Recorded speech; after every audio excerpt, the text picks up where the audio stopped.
کہ حضرت مولانا پیر طریقت رہب شریعت جناب عبدالواحد قریشی صاحب آپ حضرات کو بیان فرما کے ہمارے قلوب کو ایمان کی روشنی سے منور فرمائیں۔ السلام علیکم ورحمۃ اللہ وبرکاتہ۔ اس کا ایکو بند کر دیں، بالکل سادہ کریں، ڈبلنگ بھی بند ہو، دھمک بھی بند ہو۔ الحمد للہ نحمدہ ونستعینہ ونستغفرہ ونعوذ باللہ من شرور انفسنا ومن سیئات اعمالنا من يهده الله فلا مضل له ومن يضلله فلا هادي له وأشهد أن لا إله إلا الله وأشهد أن محمدا عبده ورسوله قال الله تبارك وتعالى في كتابه المجيد والفرقان الحميد أعوذ بالله من الشيطان الرجيم بسم الله الرحمن الرحيم ويطعمون الطعام على حبه مسكينا ويتيما وأسيرا وقال في موضع آخر في صحف مكرمة مرفوعة مطهرة بأيدي سفرة كرام بررة عن علي رضي الله تعالى عنه قال قال رسول الله صلى الله عليه وسلم تشاورون العابدين والفقهاء رواه الإمام الهمام الترمذي رواه الإمام الهمام الطبراني في معجمه صدق الله العظيم وبلغنا رسوله النبي الأمي الكريم ونحن على ذلك لمن الشاهدين والشاكرين والحمد لله رب العالمين۔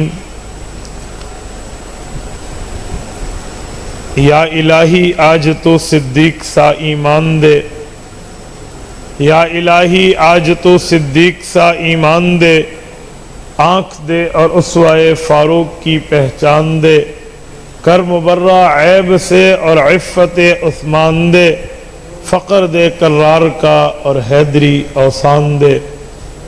معزز دوستو، مسلک اہل سنت والجماعت احناف دیوبند سے تعلق رکھنے والے غیرت مند غیور مسلمان بھائیوں، بھائی عثمان صاحب کی دعوت پر حضرت مولانا خالد زبیر دامت برکاتہم کے واسطے سے میں آپ کی خدمت میں موجود ہوں۔ آج 14 اپریل 2018 بروز ہفتہ ہے۔ آج صبح 3 بجے میں نے اپنے گھر سے سفر شروع کیا، ہم پشاور پہنچے اور پشاور میں ایک ملاقات میں گفتگو، اسے چھوٹا بیان سمجھ لیں، اس کے بعد پھر دوسری جگہ بیان تھا، اس جگہ تفصیلی میری گفتگو ہوئی، پھر وہیں سے میں نے مسلسل سفر شروع کیا ہے اور 6 گھنٹے کے مسلسل سفر نے ہمیں آپ کے یہ ستیانہ میں پہنچایا۔ یہاں مغرب کے بعد بھائی خالد زبیر صاحب نے تربیت نشست رکھی تھی، چوتھی گفتگو وہاں ہوئی، اور اس ترتیب کے اعتبار سے 5ویں گفتگو میں آپ کی خدمت میں آج کے دن میں عرض کر رہا ہوں۔ ابھی میں ان کی خدمت میں بات کر رہا تھا کہ جب صبح میں ڈی اے خان سے چلا، وہاں سے اپنا خیبر پختونخوا کا کیپٹل پشاور، اور پشاور سے یہاں تہذیب کا فرق ہے، تمدن کا فرق ہے، ثقافت کا فرق ہے، زبان کا فرق ہے، طرز اور بود و باش زندگی کا فرق ہے۔ مجھے نہیں لگتا اللہ رب العزت نے کیسا کرم فرمایا اور میں آپ کی خدمت میں موجود ہوں۔ بس آپ توجہ میری طرف رکھیں، میری آنکھوں میں آنکھیں ڈال کر میری بات سنیں تو انشاءاللہ میں نے آپ کا وقت ضائع نہیں ہونے دینا۔ میں اس بات کا بخوبی معترف ہوں کہ وقت بہت ہو چکا ہے۔ میری ذاتی خواہش ہوتی ہے کہ مغرب کی نماز پڑھیں اور چھوٹی سی تلاوت کے بعد بیان شروع کر دیں۔ وہ 1 گھنٹہ نہیں، 2 گھنٹے نہیں، 3 گھنٹے، ڈھاڑے 3 گھنٹے گفتگو ہو، کھل کر کسی عقیدہ کسی نظریہ، کسی مذہب اور مسلک کے عنوان پر دلائل سمجھائیں اور پھر عوام میں وہ بات ایسے ذہن نشین کر دیں کہ جب عوام یہاں جلسے سے اٹھے تو وہ کھل کر کہہ سکے ہم جہاں گئے تھے کوئی قصے سننے نہیں گئے تھے، کوئی لطف کی باتوں پر واہ واہ کرنے نہیں گئے تھے، ہم مذہب اور مسلک کو سمجھ کر آئے ہیں اور آگے سمجھا بھی سکتے ہیں۔ اب رات کے 10 بج رہے ہیں، کچھ لمحات کے بعد یہ 14 تاریخ 15 اپریل میں بدل جائے گی، میں اس کا معترف ہوں، لیکن بس آپ توجہ میری طرف رکھیں۔ میں مختصر اور پر اثر کے اصول کو سامنے رکھتے ہوئے آپ کی خدمت میں بات شروع کر رہا ہوں۔ رجب المرجب 1439 ہجری ہے، آج 24 رجب ہے اور 1439 ہجری ہے۔ 1439 ہجری کا معنی رسول اللہ، جزاک اللہ، ہاں نا ایسے بلند آواز سے کیا کہنا چاہیے؟ صلی اللہ علیہ وسلم۔ حضور پاک کا نام آئے تو ہمیں کیا کہنا چاہیے؟ صلی اللہ علیہ وسلم۔ میں نے اس لیے آپ سے درود کہلوایا ہے تاکہ کل کو یہ نہ کہے کہ ہم کوئی مماتی چچروڑی یا جو ہے نا کیا کہتے ہیں پنجپیری یا حضور علیہ الصلوۃ والسلام کی حیات کے منکر ہیں، ہم رسول اللہ کے درود کے قائل نہیں ہیں، ہم حضور کے درود کے قائل ہیں۔ ہمارا نظریہ مذہب اور مسلک ہے، ہم ادھر سے درود پڑھیں گے کون لے جائے گا؟ اور حضور کی قبر پہ پڑھیں گے کون سنے گا؟ آپ علیہ السلام بولتے نہیں ہیں، آپ علیہ السلام خود سنیں گے۔ تو اس لیے حضور کا نام آئے تو کیا کہنا چاہیے؟ صلی اللہ علیہ وسلم کی ہجرت کو 1439 سال پورے ہو رہے ہیں۔ ہجرت کا یہ سال 1439واں ہے، یعنی کم از کم اس کو 1500 سال پورا ہو رہا ہے۔ میں رجب کے مہینے کو دیکھتا ہوں تو یہ واقعات سے بھرپور ہے، کس کس عنوان پر بات ہو سکتی ہے اس کے لیے بھی مستقل عنوان چاہیے۔ میں نے اس مہینے کے شروع میں اپنے جمعے کے بیانات کے لیے عنوان لگائے تو یقین مانے 71 عنوان بنے ہیں جو صرف معراج کے رجب کے مہینے میں بیٹھ کر بندہ گفتگو کر سکتا ہے، صرف رجب کے مہینے۔ میں اللہ کے گھر میں بیٹھا ہوں، بڑھ کے مارنا میری عادت نہیں ہے، میں صرف سمجھا رہا ہوں کہ اس کے لیے بھی عنوان چاہیے، وقت چاہیے کہ کس کس عنوان پر بات کرتے ہیں۔ ابھی میں یہاں جب آپ کے سامنے یہاں بیٹھا تو اس وقت میں نے ذہن میں طے کر لیا ہے کہ میں نے کس عنوان پر بات کرنی ہے۔ 13 رجب کو سیدنا علی المرتضیٰ رضی اللہ عنہ کی پیدائش ہے اور 22 رجب کو سیدنا امیر معاویہ رضی اللہ عنہ کی وفات ہے۔ میں ان کے عنوان پر بات شروع کر رہا ہوں، آپ توجہ میری طرف رکھنا۔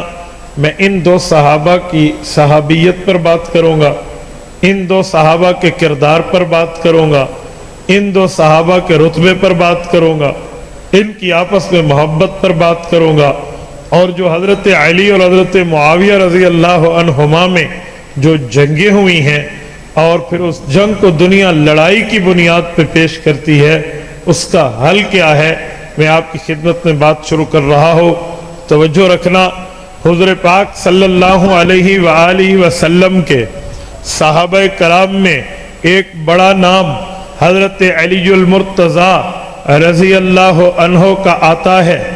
علی المرتضیٰ رضی اللہ عنہ مسلمانوں کے چوتھے خلیفہ ہیں، حضور پاک صلی اللہ علیہ وسلم کے صحابی رسول ہیں، حضور پاک صلی اللہ علیہ وسلم کے تیسرے داماد ہیں، حضور پاک صلی اللہ علیہ وسلم کی اہل بیت میں شامل ہیں، خاتون جنت کے خاوند ہیں، سرداران جنت کے والد ہیں، حضرت عمر کے سسر ہیں۔ حضرت علی المرتضیٰ قرآن کریم کی آیات کے مصداق ہیں۔ 13 رجب علی المرتضیٰ کی ولادت کا دن ہے۔ حضرت علی المرتضیٰ رضی اللہ تعالی عنہ کے عنوان پر میں بات شروع کرتے ہوئے ایک بات آپ کی خدمت میں رکھتا ہوں۔ سیدنا علی المرتضیٰ کے والد کا نام عبد مناف ہے، جسے ابو طالب سے لوگ جانتے ہیں۔ حضرت علی کی والدہ کا نام فاطمہ بنت اسد ہے۔ حضرت علی المرتضی کل 4 بھائی ہیں، ایک کا نام جعفر ہے، ایک کا نام عقیل ہے، اور ایک کا نام علی ہے، ایک کا نام طالب ہے۔ طالب بچپن میں فوت ہوئے تو والد کو ابو طالب کہتے ہیں، حالانکہ اصل نام عبد مناف ہے۔ باقی 3 بھائی علی المرتضی ہیں۔ ان 3 بھائیوں نے صحابیت کا شرف پایا ہے، رسول اللہ کی شاگردی انہوں نے حاصل کی ہے۔ علی المرتضی کے والد ایمان تو نہیں لائے، لیکن پیغمبر علیہ السلام کے بہت بڑے دفاع کرنے والے تھے۔ حضور پاک صلی اللہ علیہ وسلم کی عزت و احترام پر پہرا دینے والے تھے۔ شفیق اور مشفق چچا تھے، ایمان نہ لائے، لیکن ان کی بیوی علی المرتضی کی والدہ حضور پاک کی صحابیہ بنی ہے۔ فاطمہ بنت اسد حضرت علی کی والدہ ہے، حضرت حسن اور حسین کی دادی ہے، حضرت فاطمہ کی ساس ہے، حضور پاک کی چچی ہے، یہ صحابیہ بنی ہے۔ علی المرتضی کی ایک ہی بہن ہے جس کا نام ام ہانی ہے، اصل نام فاختہ ہے، ام ہانی کے نام سے یاد کیا جاتا ہے، یہ بھی صحابیہ بنی ہے۔ گویا والد کے علاوہ باقی سارا خاندان حضور پر ایمان لائے ہیں۔ یہ وہ علی ہے جس کو رسول اللہ سے بہت بڑے تعلق کے شرف حاصل ہیں۔ یہ وہ علی ہے جو بات زمین پہ کرتا تھا، اللہ ان کی عمل کی تصدیق آسمانوں سے اتار دیا کرتے تھے۔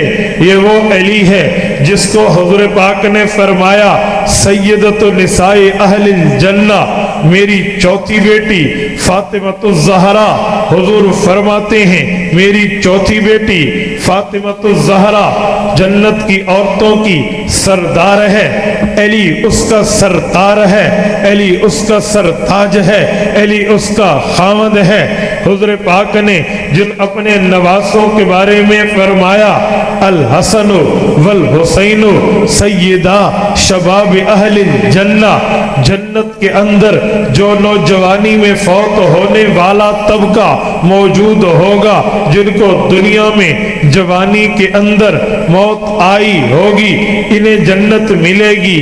ان جوانوں کے سردار میرے نواسے حضرت حسن، میرے نواسے حضرت حسین رضی اللہ عنہما ہوں گے۔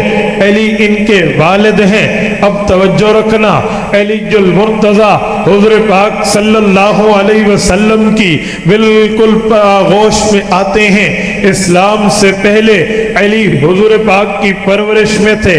ابو طالب حفاظت تو حضور کی کرتے تھے، لیکن معاشی طور پر کمزور تھے، اسی وجہ سے حضرت ابو طالب سے حضور پاک علیہ السلام نے علی کو لے لیا تھا۔ چچا اس کی کفالت میں کروں گا، چچا اس کی دیکھ بھال میں کروں گا، چچا اس کے ساتھ معاملات میں کروں گا۔ اور حضرت جعفر کو حضرت حمزہ نے لے لیا تھا اور کہا تھا بھائی یہ بھتیجا مجھے دے دے، اس کی پرورش میں کروں گا۔ حضرت عقیل کو حضرت عباس نے لے لیا تھا اور عباس نے ابو طالب سے کہا بھائی میں آپ کے بیٹے اپنے بھتیجے کی قدر کروں گا، یہ میرے پاس رہیں گے۔ اس طرح یہ تینوں بھائی پرورش پاتے ہیں۔